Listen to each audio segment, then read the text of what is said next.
Rekan sekalian, shalom.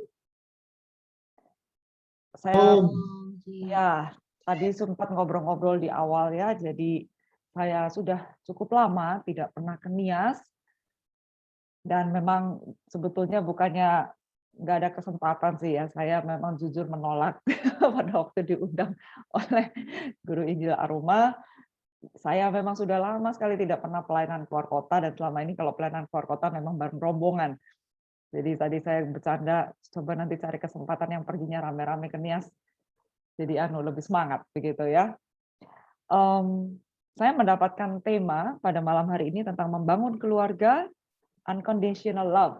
Jadi kasih yang tidak terbatas oleh situasi dan kondisi.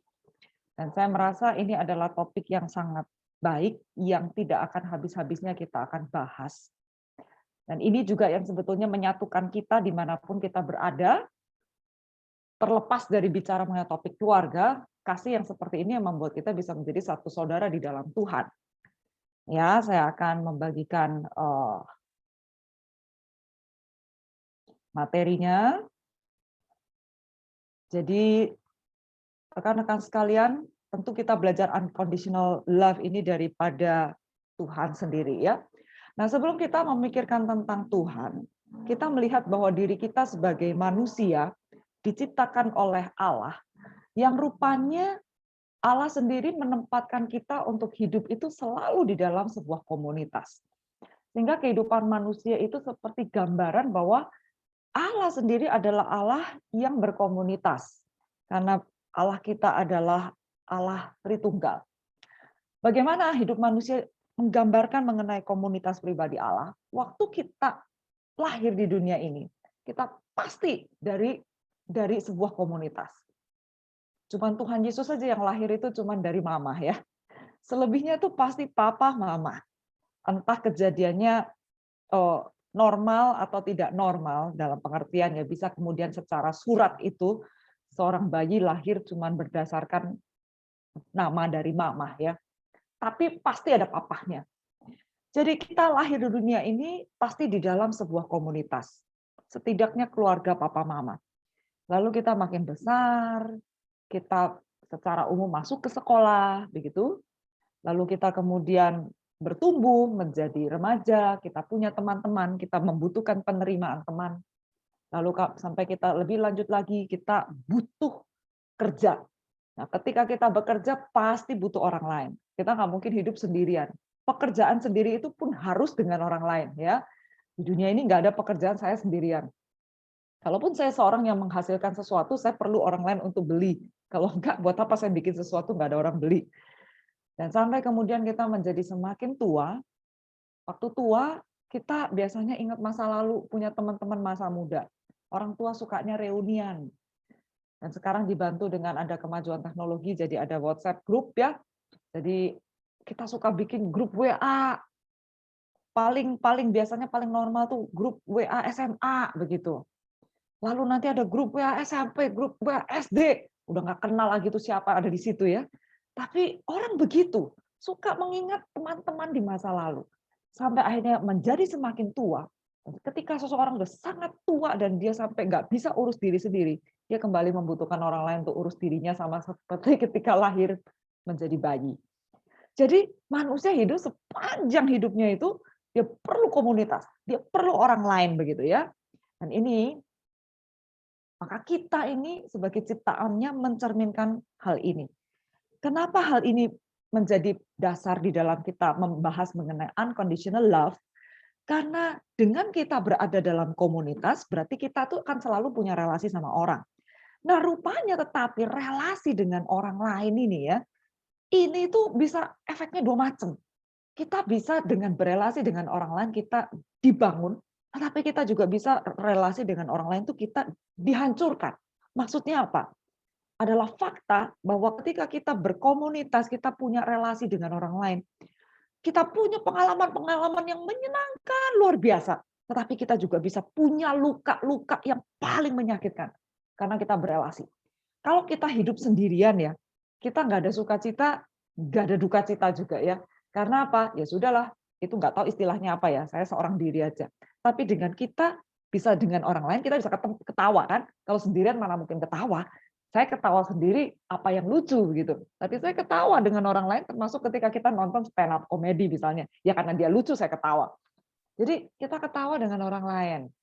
Tetapi kita juga bisa pedih, luka, sakit hati juga karena orang lain.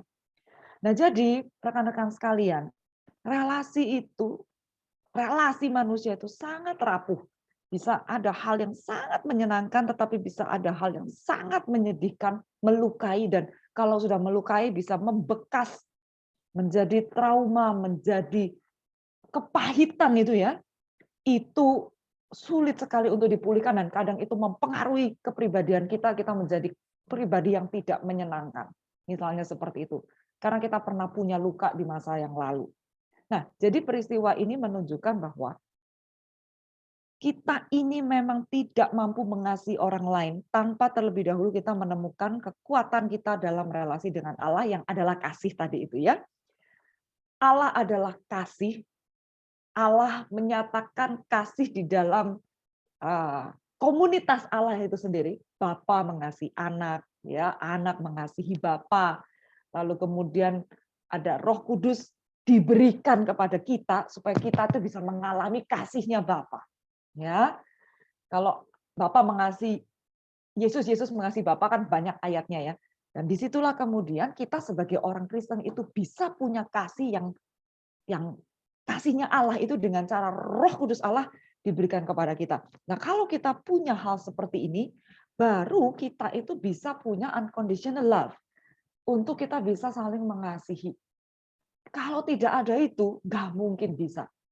Usaha kita mengasihi orang itu pasti terbatas dan kemudian kita sendiri tidak cukup juga pengampunan untuk kita bisa berikan kepada orang lain ketika orang lain tidak mengasihi kita. Kan di dunia ini mana ada sih orang mengasihi kita dengan sempurna? Nggak ada. Jadi pasti ada saat-saat di mana kita butuh mengampuni orang lain atau kita diuji kasih kita kepada orang lain di dalam relasi kita sehari-hari. Nah, lalu kita mau secara konkret mengkaitkan ini dengan kehidupan keluarga atau pernikahan ya. Pernikahan itu sebetulnya adalah sebuah pameran atau pajangan. Kalau kayak toko itu ada etalasenya tentang Allah. Nah, ini saya nggak ngarang sendiri ya, tetapi ini adalah dari firman Tuhan. Jadi saya akan membaca hanya 2 bagian ayat sebetulnya, tapi ya dari situ kita mendapatkan prinsipnya ya. Kalau di dalam Efesus pasal 5 ayat 31 sampai 32 itu firman Tuhan mengatakan begini. Laki-laki meninggalkan ayahnya dan ibunya, bersatu dengan istrinya, keduanya menjadi satu daging. Ini bicara tentang pernikahan. Nah, ayat 32 itu bicara mengenai rahasia ini besar. Yang aku maksudkan ialah hubungan Kristus dan jemaat. Jadi pernikahan seseorang pria dan wanita itu menurut Rasul Paulus ya ada rahasia yang tersimpan di dalamnya. Yaitu apa? Bahwa pernikahan itu menggambarkan hubungan Kristus dan jemaat. Jadi pernikahan itu seperti gitu ya, hubungan Kristus kepada gereja. Waduh, kalau kita udah patokannya Kristus kan susah ya. Waduh, siapa yang bisa nih, begitu kan? Jadi kalau dibilang pernikahan itu mesti kita tuh seperti menjadi pameran, ya, display sebagai sebuah presentasi mengenai hubungan Kristus dengan jemaat. Allah dengan umat ini pasti sulit sekali. Tapi nggak apa-apa. Karena kalau Tuhan yang memerintahkan kepada kita, berarti pasti Tuhan itu akan memberikan kita kemampuan kan? Kalau enggak ya masa sih kita disuruh sesuatu yang kita tidak sanggup untuk melakukannya. Dan yang pasti Rasul Paulus bicara ini katanya sebagai rahasia karena apa? Karena memang seringkali nggak kelihatan gitu ya. Dan orang tidak memikirkan bahwa pernikahan itu menggambarkan Kristus dan gereja, di mana Kristus itu sebagai kepala ya, dia mengasihi dan berkorban demi umat, dan umat itu kemudian mau menyerahkan diri karena sudah dikasih sedemikian rupa, balas mengasihi Yesus dan menundukkan diri. Nah, bagaimana konkretnya mengasihi yang unconditional atau luar biasa? Maka saya mengajak kita membaca satu perikop yang salah satu perikop menunjukkan kepada kita bentuk kasih yang konkret ya. Dan ini sekali lagi juga nggak mudah. Matius pasal 5 sebetulnya mulainya itu di ayat yang mulai ayat 38. Nanti kesimpulannya itu ayat 48. Matius pasal 5 ayat 48 itu begini bunyinya. Karena itu haruslah kamu sempurna sama seperti Bapamu yang di sorga adalah sempurna. Sempurna dalam hal apa? Dalam hal kasih. Nah, kasihnya itu begini. Ada beberapa penggambaran ya.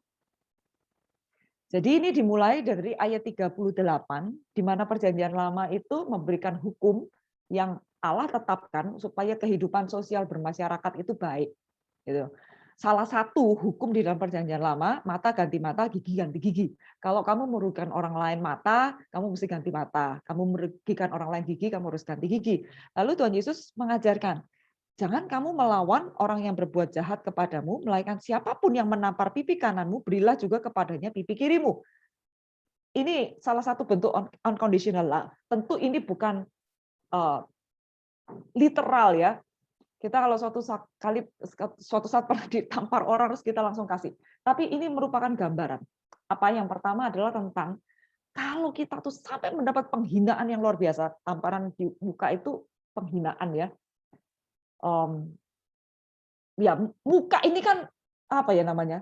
Muka ini kan mewakili kepribadian kita ya. Jadi kalau kita dokumen-dokumen itu kan pas foto gitu loh kan. Ini muka kita. Jadi muka tuh mewakili diri kita. Nah, kalau kita ditampar di muka itu tuh muka kita direndahkan. Mau ditaruh mana muka gua? Padahal ya nggak kemana-mana, mukanya di situ aja. Kayak kalau sampai kita dipukul di bagian muka tuh kayaknya benar-benar kita tuh dihina luar biasa. Ya kalau anak-anak kan diajarin atau dididik ya biasanya kan dipukul pantat lah, betis lah, anak kalau sampai dipukul di muka itu papa atau mamanya udah nggak tahan luar biasa itu ya. Wah, pukul di muka tuh. Kesel luar biasa. Jadi ini penghinaan paling serius. Tapi sampai Tuhan bilang kamu dihina serius pun nggak apa-apa gitu ya. Suruh kasih pipi kiri. Intinya apa? Biarkan dihina. Waduh, ini aneh sekali nih firman Tuhan ya. Lalu berikutnya ayat 40, kepada orang yang hendak mengadukan engkau karena mengingini bajumu, serahkan juga jubahmu. Rupanya ya, kalau orang tuh sampai mau mengambil baju kita, itu tuh dijaga oleh undang-undang gitu loh. Makanya sampai diistilahkan mengadukan engkau.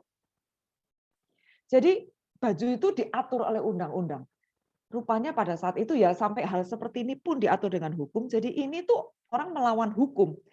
Dia mau ambil baju kita, gitu ya.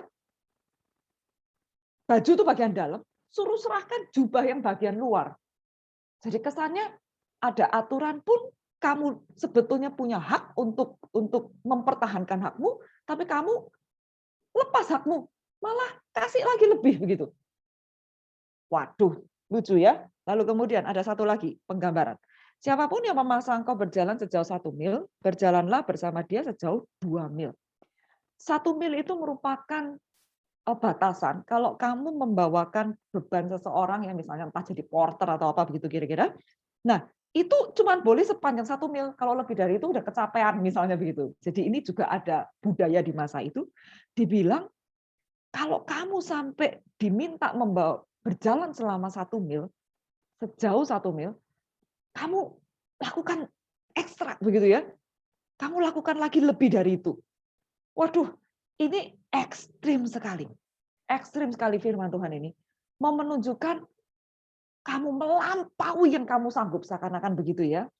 Nah, jadi di sini dilanjutkan dengan bicara topik kasih. Ayat 43, kamu mendengar firman, kasihi sesama manusia, benci musuhmu.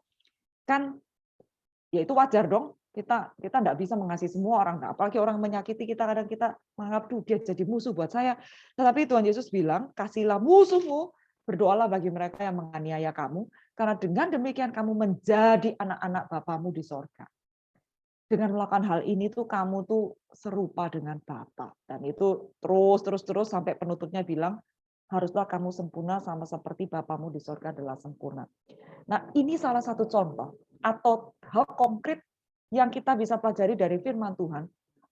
Untuk di dalam bahasa Inggris itu ada semacam slogan, do the extra miles. Jadi melakukan sesuatu lebih dari yang sepantasnya. Entah dalam hal kita mengalah atau dalam hal kita melakukan sesuatu secara positif, kita ini melakukan lebih lagi. bersabar lebih sabar, untuk mengasihi lebih mengasihi, mengampuni lebih mengampuni. Nah, saya mendapatkan catatan bahwa dalam konteks kita sebagai pasutri ini ya, bagaimana kaitkan dengan perbedaan. Nah, perbedaan-perbedaan yang ada di dalam rumah tangga. Nah, ini kan ya termasuk hal yang real ya. Nah, tapi ada pandangan yang sangat baik saya baca dari sebuah buku yang ditulis oleh Paul David Tripp ya tentang apa artinya sebuah perbedaan di dalam kehidupan pernikahan. Dia mengatakan begini, Bapak kita tuh pencipta yang sangat kreatif. Jadi dia ciptakan orang macam-macam. Maka dari tadi gambarnya mengenai gambar orang seluruh dunia begitu ya. Bapak tidak mungkin membuat orang yang persis sama, setiap kita adalah unik adanya. Jadi ketika kita menikah juga kita nggak mungkin menikah dengan seorang yang sama persis dengan kita. Pasti ada hal-hal yang mirip. Ya, itu mungkin yang menjadi daya tarik, tapi juga mungkin ada hal yang berbeda, berlawanan, yang justru juga menjadi daya tarik. Jadi tidak mungkin persis sama. Nah, saya memberikan contoh di dalam keluarga besar saya. Jadi kalau saya merenungkan ya, ini jadi saya 3 bersaudara dan kami semua sudah menikah. Papa dan mama saya itu bertemu di dalam paduan suara gereja. Jadi kedua belah pihak ini orang tua ini suka nyanyi, suka musik. Ketemunya di gereja pelayanan bareng paduan suara. Ceritanya itu dulu zaman dulu masih naik sepeda begitu ya di Kota Malang. Jadi papa dan mama saya dua-dua bukan dari Kota Malang, sama-sama ngekos. Yang satu di kos-kosan, yang satu di rumah om gitu. Lalu kemudian latihan paduan suara, terus istri dari konduktor kalau saya tidak salah ingat atau si konduktor kemudian bilang itu diantar itu gitu ya. Nah, rupanya zaman dulu kalau udah suruh nganter-nganter itu ya itu sarana. Nganter saya nggak tahu lah nganternya pakai sepeda atau naik Vespa. Papa saya biasa naik Vespa pada saat itu, mama saya naik sepeda. Diantar kemudian jadian ya. Nah, kemudian punya anak tiga bersaudara. Mama saya punya beban anak-anak suruh belajar musik, begitu ya. Jadi kemudian 3 bersaudara semua dilesin musik. 3-tiganya jadi. Maksudnya bisa main musik. Jadi kemudian 3-tiganya melayani ada kaitan dengan musik. Nah, setelah saya pikir-pikir, pasangan dari 3 bersaudara ini semuanya juga punya pelayanan atau kemampuan musik. Di antara 3 bersaudara saya paling pertama menikah. Saya menikah dengan seorang pria sudah pasti ya, yang suka nyanyi dan bisa main gitar, dan kami ikut paduan suara bersama-sama. Pada saat itu paduan suara ini di bawah PGTI ya, teman-teman paduan suara kami itu berpikir kami itu jadian gara-gara paduan suara bareng, padahal enggak sih, kenalan terus jadinya ayo pelayanan bareng, nah, gitu ceritanya. Tapi kan mereka enggak ngerti ya, dan kita nggak perlu cerita, ngapain kita cerita-ceritain, nggak penting ya. Semua bilang kok di paduan suara ini jarang ada yang jadian kayak Susanti sama Eka gitu ya, suami saya nama Eka. Padahal saya hati kalian ini menilai kita udah jadian dulu baru paduan suara begitu ya. Nah, tapi intinya sama-sama pelayanan. Lalu yang kedua menikah adalah adik perempuan saya, ketemu dengan pasangan di Seminari Alkitab Asia Tenggara.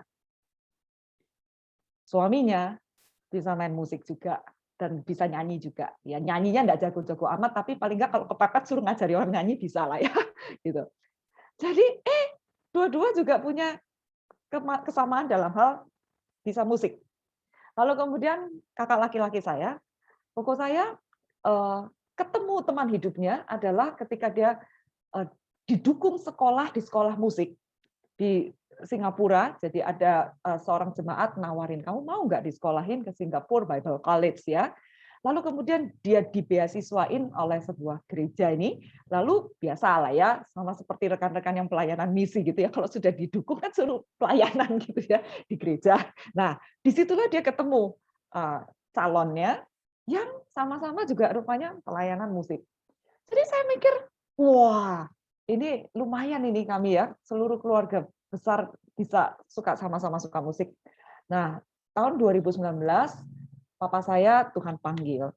Lalu kemudian terpikir gitu ya, kita sekeluarga nyanyi ya di ibadah penghiburan. Dan lalu kemudian 2019 papa meninggal, 2020 pandemi. Jadi pada setahun papa saya meninggal, kami tidak bisa pulang ke Malang begitu.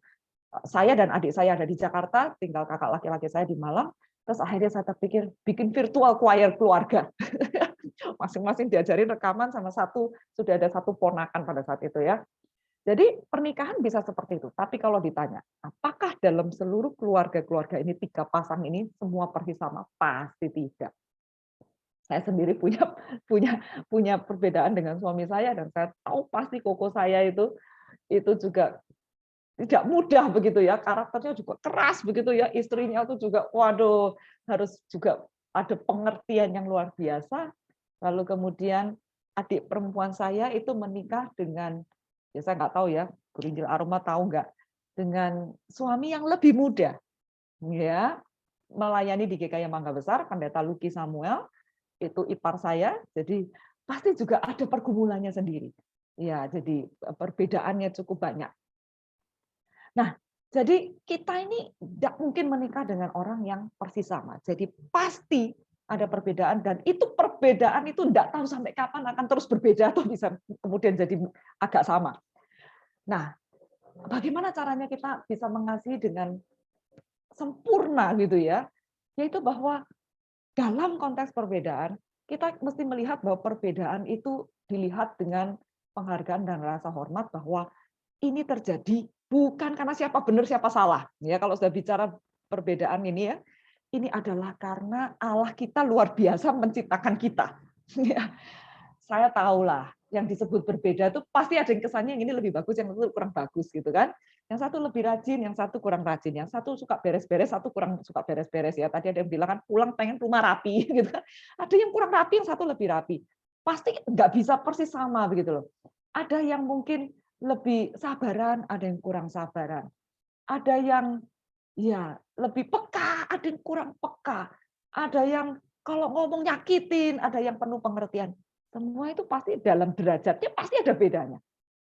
Nah, kita mesti melihat itu sebagai sesuatu yang memang Allah ciptakan secara berbeda. Lalu kemudian kita masuk ke dalam langkah berikutnya bahwa ketika ada perbedaan, pasti itu akan mendorong kita untuk bisa bertumbuh. Setidaknya salah satu, kalau enggak dua-duanya. Nah, saya teringat sebuah kisah yang saya nggak bisa lupa karena itu unik sekali dan bagi saya sangat realistis. Nah, suatu kali GKI Purindah mengadakan Bible study tentang kitab Kejadian. Materi kitab Kejadiannya saya agak lupa, tapi malah ilustrasinya saya ingat banget ya.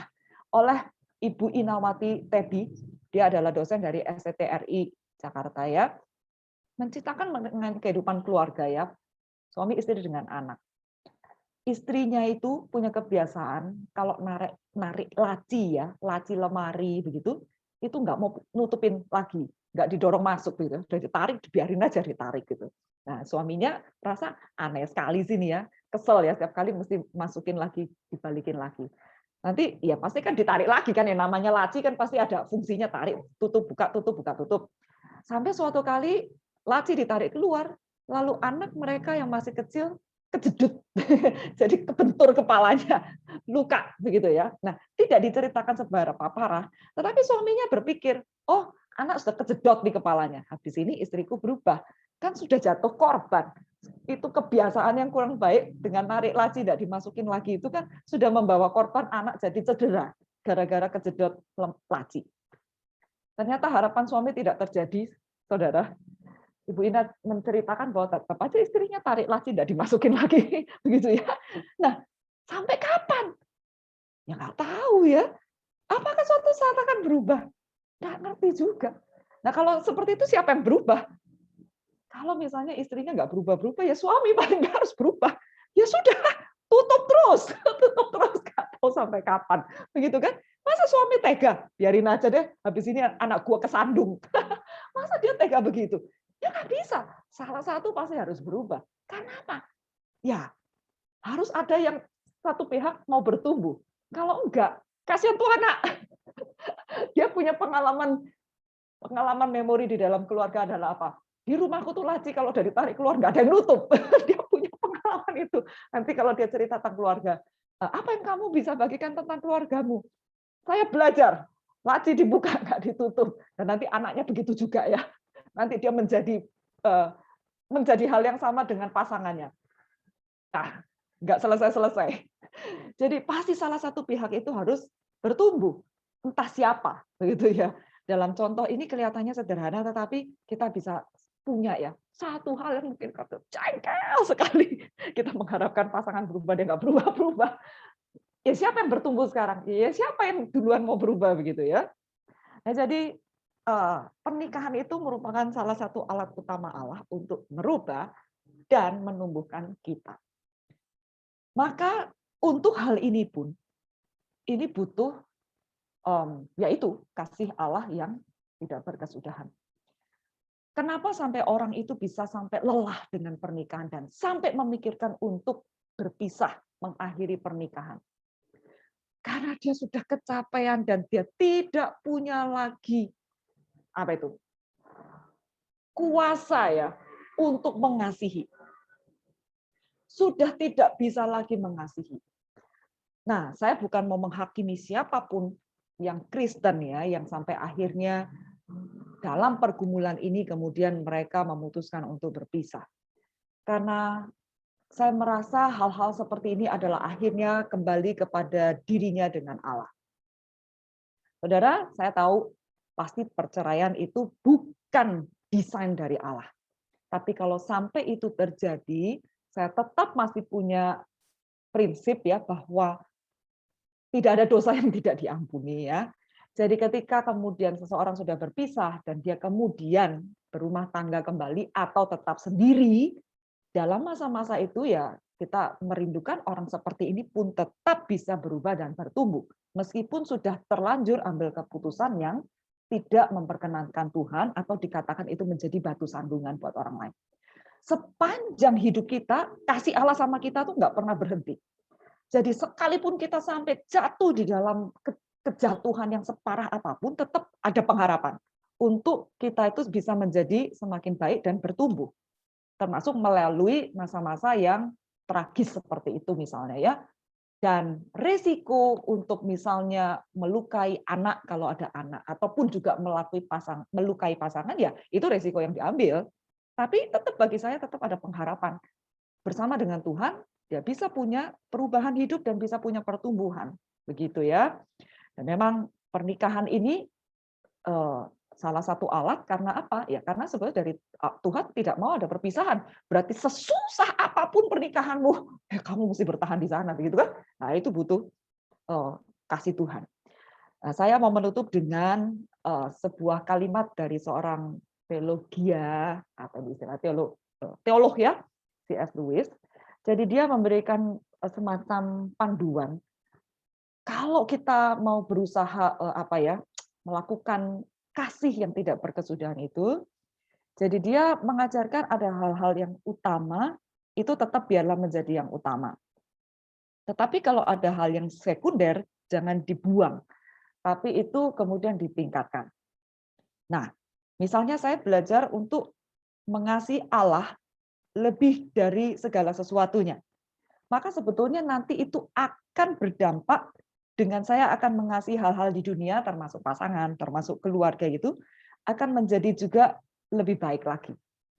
Hal yang utama diutamakan tuh tentu Tuhan maksudnya. Pokok kita relasi sama Tuhan kita jaga, nanti yang berikut-berikutnya itu akan berefek. Lalu misalnya kita di dalam keluarga punya nilai-nilai yang kita jaga. Jadi misalnya yang paling penting saya masih berusaha menghormati, begitu ya, meskipun saya jengkel. Nah, dengan saya mempertahankan, saya menghormati meskipun jengkel, maka kita dijaga tidak melakukan hal-hal yang lain yang akan memperburuk keadaan, begitu. Jadi saya punya prinsip saya menghargai orang lain itu lebih utama daripada urusan kejengkelan saya pribadi, maksud gitu ya.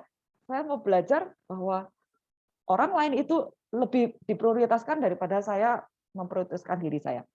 Maka saya akan belajar untuk melakukan yang baik juga dan kemudian mengalahkan diri sendiri. Apakah hal ini kita kuat gitu ya untuk seterus-terusnya gitu ya, kayak ngalah terus, memahami terus? Ya pasti enggak sebetulnya. Di dalam hal inilah kita membutuhkan Tuhan. Jadi kita jujur kepada Tuhan, kita nggak sanggup misalnya ya di dalam doa pribadi kita. Dan dalam hal ini kita boleh mempunyai teman rohani yang menjadi tempat curhat kita, seandainya kita merasa ya kita butuh untuk menceritakan pergumulan, begitu kan?